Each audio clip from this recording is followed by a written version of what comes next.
হাদিস গবেষণা করে, কোরআন হাদিস গবেষণা করে করে এমন কিছু পয়েন্ট খুঁজে বের করে যেই পয়েন্টে আঘাত করলে মুসলমানকে বেঈমান বানানো যাবে, জাহান্নামী করা যাবে। জোরে বলেন নাউজুবিল্লাহ। তার মধ্যে একটা পয়েন্ট কি? একটা পয়েন্ট তারা হাদিস শরীফে পেয়েছে, আদ-দায়ুসু লা ইয়াদখুলুল জান্নাহ, দায়ুস কোনদিন জান্নাতে প্রবেশ করবে না। হাদিস শরীফে আছে না নাই? দায়ুস কোনদিন জান্নাতে প্রবেশ করবে না। জান্নাতের দরজায় লেখা থাকবে দায়ুস কোনদিন জান্নাতে প্রবেশ করবে না। দায়ুস কে?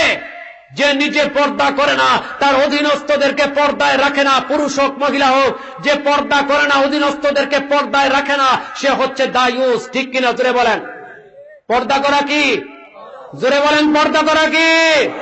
ফরজ আইন। শুধু ফরজ বললে হবে না, পর্দার গুরুত্ব আজকে মুসলমান থেকে উঠে গেছে।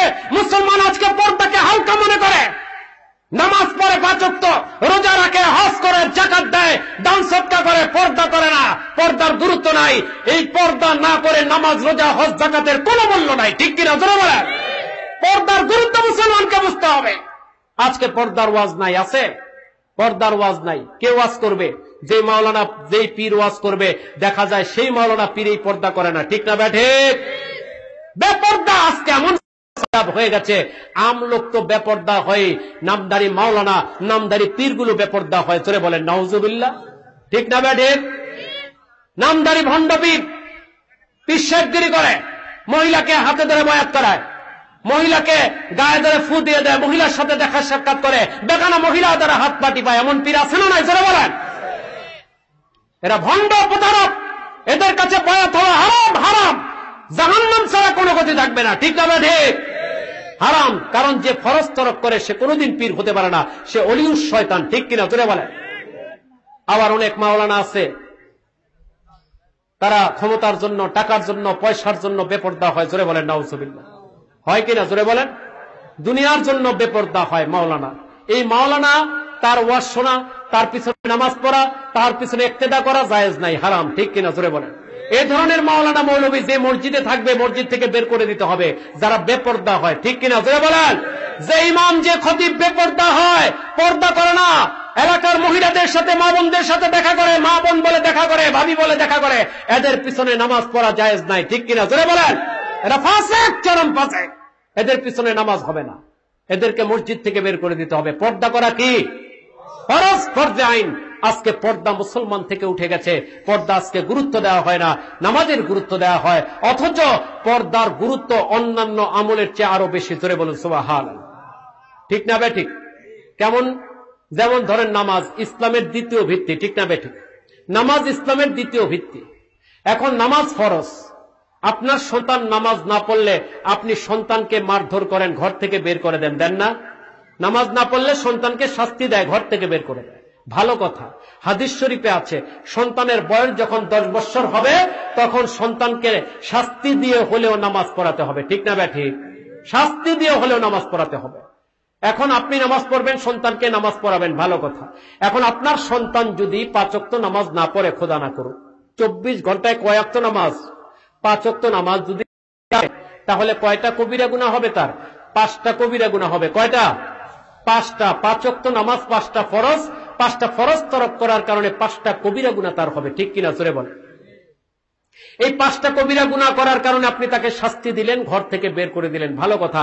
অবশ্যই শাস্তি দিতে হবে নামাজ না পড়লে সন্তানকে। এখন আসুন, আপনার স্ত্রী, আপনার মেয়ে যদি বেপর্দা হয়ে 24 ঘন্টা রাস্তায় ঘুরে, বোরকা ছাড়া বেপর্দা হয়ে রাস্তায় ঘুরে পরপুরুষের সামনে যায়, তার কয়টা কবিরা গুনাহ হবে কোনদিন হিসাব করেছেন? হিসাব করেন নাই। ক্যালকুলেটর লাগবে, ক্যালকুলেটর দিয়ে হিসাব করে দেখবেন। হাদিস শরীফে আছে, প্রতিটা দৃষ্টিতে একটা করে কবিরা গুনাহ লেখা হয়। ওই বেপর্দা মহিলা যতক্ষণ বাইরে থাকবে, পরপুরুষের সামনে থাকবে, যতজন পরপুরুষকে সেই মহিলা দেখবে এবং যতজন পরপুরুষ ওই মহিলার দিকে যতটা দৃষ্টি দিবে, প্রতিটা দৃষ্টিতে একটা করে কবিরা গুনাহ তার আমলনামায় লেখা হবে। ছেড়ে বলে নাউজুবিল্লাহ। ঠিক না বেঠি? তাহলে কত হাজার, কত লক্ষ কবিরা গুনাহ হবে সারাদিন 24 ঘন্টা বেপর্দা হয়ে রাস্তায় ঘুরলে। সেটা তো কোনোদিন ফিকির করেন নাই। আপনার মেয়ে পর্দা না করার কারণে আপনি তো শাস্তি দিলেন না, আপনার স্ত্রী পর্দা না করার কারণে আপনি তো স্ত্রীকে পর্দা করতে বললেন না, তাহলে সে তো আরো বেশি কবিরা গুনাহ করলো। নামাজ না পড়ে যত কবিরা গুনাহ করেছে, বেপর্দা হয়ে তার চেয়ে বেশি কবিরা গুনাহ করেছে। ঠিক কিনা? জোরে বলেন।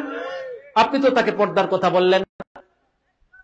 আজকে স্ত্রীর মহব্বত, সন্তানের মহব্বত, এই মহব্বত তো থাকবে না, এই মহব্বত থাকবে না। ওয়াজ শুনতে হবে, মনে রাখতে হবে, আমল করতে হবে। সারা রাত ওয়াজ শুনলে কি হবে, সারা জীবন ওয়াজ শুনলে কি হবে, সারা জীবন আমল করলে কি হবে? সব কিছু করলেন, পর্দা করলেন না, নাজাতের পথ থাকবে না। ঠিক না ঠিক? দায়ুস জান্নাতে প্রবেশ করবে না, দায়ুস থাকবেন না, দায়ুস থাকা যাবে না, দায়ুস থেকে বের হয়ে আসতে হবে। ঠিক কিনা জোরে বলেন? পর্দা করতে হবে, পর্দা। স্ত্রীকে পর্দার কথা বলুন, মেয়েকে পর্দার কথা বলুন। আজকে পর্দার কথা বলছেন না, এই স্ত্রী, এই মেয়ে কিন্তু পরকালে আপনাকে ছাড়বে না।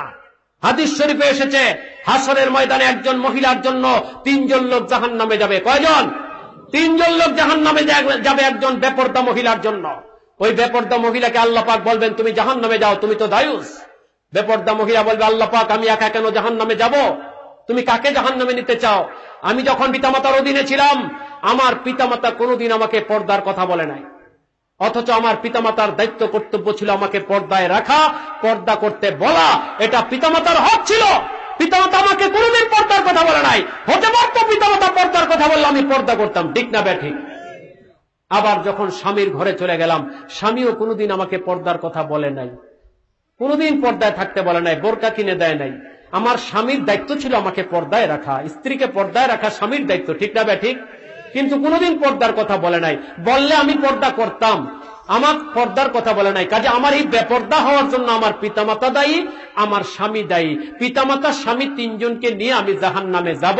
হাসরের ময়দানে সন্তান পিতাকে চিনবে না, পিতা সন্তানকে চিনবে না, স্বামী স্ত্রীকে চিনবে না, স্ত্রী স্বামীকে চিনবে না।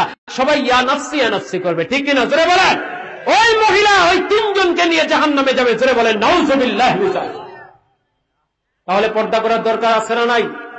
পর্দা করতে হবে, নিজে অধীনস্থদেরকে পর্দায় রাখতে হবে। আজকে সমাজে যত ফিতনা, যত ফাসাদ, যত বিভ্রান্তি, যত গুমরাহি, যত পাপ, সব এই বেপর্দার কারণে। ঠিক কিনা জোরে বলেন? আজকে সমাজে নারী ডিজিং হচ্ছে, আজকে সমাজে নারী দর্শন হচ্ছে, আজকে সমাজে নারী নির্যাতন হচ্ছে, নারীর অধিকার হরণ করা হচ্ছে। কেন হচ্ছে? কি কারণে হচ্ছে? এই বেপর্দার কারণে হচ্ছে। ঠিক কিনা জোরে বলেন? সরকার নারী ডিজিং বন্ধ করতে চায়, নারী নির্যাতন বন্ধ করতে চায়, দর্শন বন্ধ করতে চায়। কিয়ামত পর্যন্ত বন্ধ হবে না। সরকার সৈন্য দিয়ে, সামন্ত দিয়ে, আইন দিয়ে এগুলো বন্ধ করতে পারবে না। বন্ধ করতে হলে মুজাদ্দিদ আজম বলেছেন, পর্দার আইন জারি করে দাও, এগুলো অটোমেটিক বন্ধ হয়ে যাবে। জোরে বলুন সুবহান। ঠিক না ঠিক? পর্দার আইন জারি করে দিতে হবে। পর্দাই হচ্ছে সমস্ত ফিতনা ফাসাদ থেকে বাঁচার একমাত্র উপায়। ঠিক কিনা? ইসলাম শান্তির ধর্ম, ইসলাম শান্তির ধর্ম। ইসলাম পালন করলে শান্তি আর শান্তি। পর্দা আজকে সবাই পালন করুক, দেখবেন সমাজে কত শান্তি। জোরে বলুন সুবহানাল্লাহ। ঠিক না ঠিক? তাহলে পর্দা করার দরকার আছে না নাই? এই বেপর্দা আজকে সমাজে এত সয়লাভ লাভ করলো কিভাবে? এই ইহুদি নাসারা কাফের মুশরিকের ষড়যন্ত্র। তারা এই হাদিস শরীফটাকে যে দায়ুস জান্নাতে যাবে না, তারা গ্রহণ করে নিল। গ্রহণ করে নিয়ে তারা চিন্তা করলো যে ছলে বলে কৌশলে মুসলমানদের দায়ুস বানিয়ে দিতে হবে, মুসলমানের মধ্যে বেপর্দা বেহায়াপনা ঢুকায় দিতে হবে। এই বেপর্দা বেহায়াপনা অশ্লীলতা ঢুকায় দেওয়ার জন্য এই কাফেরগুলো তৈরি করলো টেলিভিশন। শুধু টেলিভিশন তৈরি করে ক্ষান্ত হলো না, তারা তৈরি করলো ডিশ অ্যান্টিনা। 120টারও বেশি চ্যানেল সারা মুসলমান দেশে চালু করে দিয়েছে। প্রতিটা চ্যানেলে এমন এমন অশ্লীল অনুষ্ঠান দেখায়, যে অনুষ্ঠান দেখলে কোন মুসলমানের ঈমান থাকতে পারে না। ঠিক কিনা বলে ভাই? কোন মুসলমানের চরিত্র ঠিক থাকতে পারে না। 24 ঘন্টা অশ্লীল অশালীন চরিত্র এবং অনুষ্ঠান এই সমস্ত টিভি চ্যানেলের মাধ্যমে দেখানো হচ্ছে। জোরে বলেন নাউযুবিল্লাহ। এতেই তারা ক্ষান্ত হয় নাই, তারা তৈরি করলো ইন্টারনেট। ইন্টারনেটের মাধ্যমে অশ্লীলতা, পর্নোগ্রাফিকে সারা বিশ্বে জারি করে দিল, সহজ করে দিল। জোরে বলেন নাউযুবিল্লাহ। তারা সিনেমা, নাটক, নোবেল, ফ্যাশন শো, সুন্দরী প্রতিযোগিতা, নানান মাধ্যম দিয়ে মুসলমানদেরকে বেপর্দা করে দিল এবং দায়ুস বানিয়ে দিল। আজকে মুসলমান ইচ্ছায় অনিচ্ছায় বেপর্দা হচ্ছে এবং দায়ুস হচ্ছে। জোরে বলেন নাউযুবিল্লাহ। ঠিক না ব্যাঠিক? এগুলো সব কাফের মুশরিকের ষড়যন্ত্র। কাজে মুসলমানদেরকে এই সমস্ত ষড়যন্ত্র থেকে সাবধান, সতর্ক থাকতে হবে। এই কাফেরগুলো সব সময় চায় কিভাবে মুসলমানকে ইসলাম থেকে, আল্লাহ থেকে, রসুল থেকে সরায় দেওয়া যায়। এই ষড়যন্ত্রের এই ফল হচ্ছে এই ঈদে মিলাদুন নবীর বিরোধিতা এবং মিলাদ কিয়ামের বিরোধিতা। ঠিক কিনা জোরে বলেন? তাদের দালাল তারা তৈরি করলো, টাকা দিয়ে, পয়সা দিয়ে একটা দালাল তারা পারলো, ওই দালাল গুলোর মাধ্যমে ফতোয়া দেওয়ালো। তোমরা টিভিতে ঢুকে ঢুকে কিতাব লিখে লিখে ওয়াজ করে করে মানুষকে জানায় দাও ঈদে মিলাদুন নবী বেদাত শিরক, মিলাদ কিয়াম বেদাত শিরক। কারণ ঈদে মিলাদুন নবী আর মিলাদ কিয়াম যদি জমিন থেকে তুলে দেওয়া যায়, নবীজির শান, নবীজির মান, নবীজির মহব্বত জমিন থেকে তুলে দেওয়া যাবে। জোরে বলেন নাউজুবিল্লাহ। নবীজির শান, মান, মর্যাদা, নবীজির মহব্বত মুসলমানের অন্তর থেকে তুলে দিতেই এই মিলাদ কিয়ামের, ঈদ মিলাদুন নবীর বিরুদ্ধে ফতোয়া। ঠিক কিনা জোরে বলেন?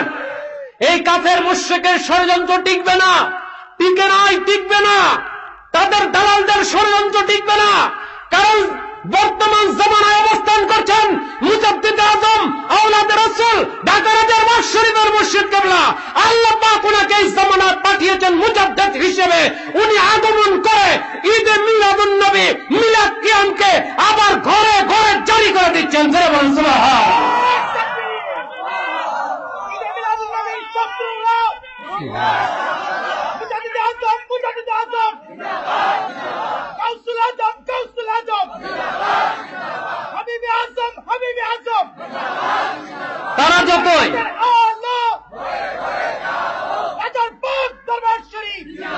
তারা যতই ঈদে মিলাদুন নবীর বিরোধিতা করবে আর মিলাদ কিয়ামের বিরোধিতা করবে, মুজাদ্দিদ আজমের তাসদীদ, মুজাদ্দিদ আজমের গর্জন আরো বাড়তে থাকবে।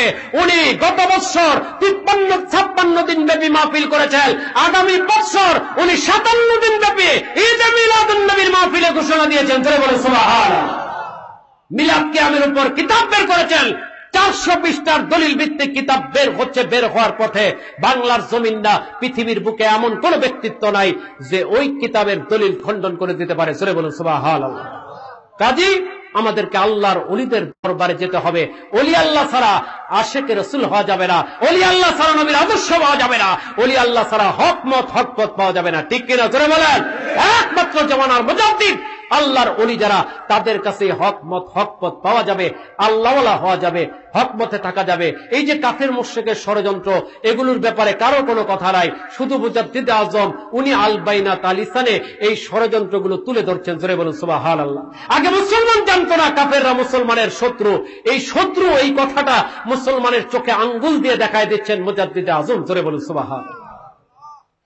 কাজী এই সমস্ত গুমরাহি থেকে বাঁচতে হলে আমাদের সবাইকে মুজাদ্দিদ আজম ওনার সোহবতে যেতে হবে। ওনার সোহবতে গেলে আমাদের পক্ষে আল্লাহওয়ালা, আল্লাহ ওলি হওয়া সম্ভব এবং সহজ হবে। কাজে সবাইকে এই কথাগুলো মনে রাখতে হবে। বিশেষ করে পর্দার বিষয়টা সবাই মনে রাখবেন। নিজে পর্দা করবেন, স্ত্রীকে মেয়েকে পর্দা করাবেন। আর যারা মহিলারা আজকে ওয়াজ শুনতে আসছেন, আপনাদের জন্য আজকে মূল ওয়াজ হচ্ছে পর্দার ওয়াজ। এই পর্দার বিষয়টা খেয়াল রাখবেন। স্বামীর অপেক্ষায় কেন থাকবেন? পিতামাতা অপেক্ষায় কেন থাকবেন? আপনার নিজের দায়িত্ব কর্তব্য আছে, আপনাকেও জবাবদেহি করতে হবে আল্লাহর দরবারে। কবরে, হাসরে, মিজানে আপনাকেই যেতে হবে। আপনার পিতামাতা, আপনার স্বামী আপনার সাথে যাবে না। কাজে আপনার জন্য পর্দা করা ফরজ। আপনি নিজের থেকে পর্দা করুন। পিতামাতাকে বলুন বোরকা কিনে দিতে। বোরকা ছাড়া রাস্তায় বের হবেন না। যাদের সাথে দেখা করা জায়েজ নাই তাদের সাথে দেখা করবেন না। স্বামীকে বলুন বোরকা করে দিতে। আপনি নিজের থেকে পর্দা করুন, পর্দা করে বের হন। এটা আপনার নাজাতের কারণ হবে। জোরে বলুন সুবহানাল্লাহ। ঠিক না বে ঠিক? কাজে ওয়াজ মনে রাখতে হবে। আল্লাহর ওলিদের কাছে গেলে এই বিষয়গুলো আমলে আসবে। আজকে মানুষ পর্দা করতে পারে না, পারবে কিভাবে? ওই ফয়েজ তাওয়াজ্জু তো সে পায় নাই। ফয়েজ তাওয়াজ্জু পেলেই পর্দা করা সম্ভব। জোরে বলুন সুবহানাল্লাহ। ফয়েজ তাওয়াজ্জু আল্লাহর ওলিদের দরবারে পাওয়া যায়। এখানে কয়েকটা সওয়াল দেওয়া হয়েছে, আমি সংক্ষেপে জবাব দেব। এরপর মিলাদ শরীফ, কিয়াম শরীফ হবে, আখেরি মোনাজাত হবে। আপনাদের জন্য তাবারুকের ব্যবস্থা আছে। ইনশাআল্লাহ সবাই তাবারুক নিয়ে এখান থেকে বিদায় হবেন ইনশাআল্লাহ। প্রথম যে প্রশ্নটা দেওয়া হচ্ছে, কবর জিয়ারতের সময় কোন দিক হয়ে মোনাজাত করতে হবে? এটা দুইটা নিয়ম আছে। একটা হচ্ছে আম কবরস্থান, আর একটা হচ্ছে ওলি আল্লাহদের কবরস্থান। আম কবরস্থান জিয়ারত করলে কেবলামুখী হয়ে মোনাজাত করতে হবে, কেবলামুখী হয়ে মোনাজাত করতে হবে আম কবরস্থান জিয়ারত করলে। আর ওলি আল্লাহদের মাজার শরীফ যদি হয়, ওলি আল্লাহর পায়ের দিকে দাঁড়াবে, চেহারার দিকে মুখ করে। ওলি আল্লাহর পায়ের দিকে দাঁড়াবে, চেহারার দিকে মুখ করে। অর্থাৎ আপনার চেহারাটা যেন ওলি আল্লাহর চেহারা বরাবর থাকে, উনি যেন আপনাকে দেখতে পারেন। ওনার দিকে মুখ করে মোনাজাত করতে হবে। জোরে বলুন সুবহানাল্লাহ। এটা ওলি আল্লাহদের সম্মানার্থ।